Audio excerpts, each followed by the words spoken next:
ఈ కరివేపాకు rice hardly 5 minutes పడుతుంది చేయడానికి. ఫస్ట్ పీనట్స్, పల్లీలు కొంచెం ఆయిల్ వేసి ఫ్రై చేసుకొని పక్కన పెట్టుకోండి. యాక్చువల్లీ డ్రై రోస్ట్ కూడా చేసుకోవచ్చు. ఆ తర్వాత మళ్ళీ అదే ప్యాన్లో కొద్దిగా ఆయిల్ వేసి దాంట్లో డ్రై రెడ్ చిల్లీస్, అట్లానే అది కొంచెం ఫ్రై చేసుకున్న తర్వాత దాంట్లో వేరే పోపు సామానం కూడా వేసుకోవాలి. అట్లా కొద్దిగా ఆ ఎల్లో పోపుల పప్పు ఉంటుంది కదా, ఆ ఎల్లో పప్పు వండుకుంటాం కదా, ఆ ఎల్లో పప్పు అండ్ ఆల్సో బ్లాక్ గ్రామ్ అంటారు మరి, అది కొంచెం వేసి దాన్ని ఫ్రై చేయాలి. చేసిన తర్వాత అందులో కొద్దిగా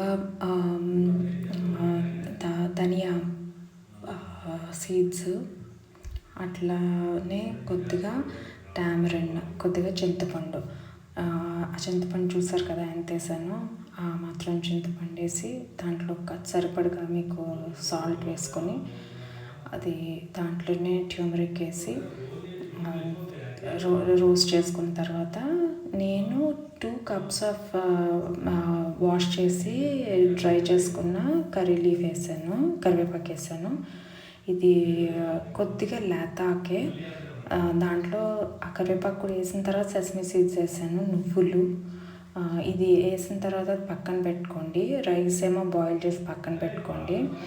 ఇవంతా అయిపోయిన తర్వాత దానికి పోపులో మస్టర్డ్, ఆవాలు అండ్ జీలకర్ర వేసి దాంట్లో కుక్ చేసిన రైస్ అండ్ ఈ ముందు మనం రోస్ట్ చేసి పెట్టుకున్న అన్ని కైండ్స్ ఆఫ్ దాల్స్ అండ్ ఈ కర్రీలు ఇవన్నీ ఉంది కదా, దాన్నేమో పౌడర్ చేసి పెట్టుకోవాలి.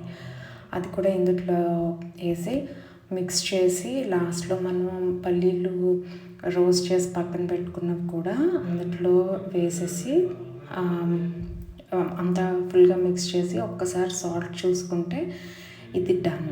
ఈ పౌడర్ యాక్చువల్లీ మీరు చేసుకుని కూడా పెట్టుకోవచ్చు, బట్ ఫ్రెష్ కర్రీ లీఫ్ ఎప్పుడైతే మీరు బ్లెండ్ చేసి పౌడర్ చేస్తారో దాని ఫ్లేవర్ వేరేగా ఉంటుంది. అండ్ డబ్బాలో పెట్టుకుని ఉంచుకున్న పౌడర్ కొద్దిగా అంత ఫ్రెష్నెస్ ఉండదు, కానీ బట్ రైస్ ఉన్నప్పుడు ఇది మోస్ట్ ఫాస్ట్గా చేసుకునే రెసిపీ ఒకటి.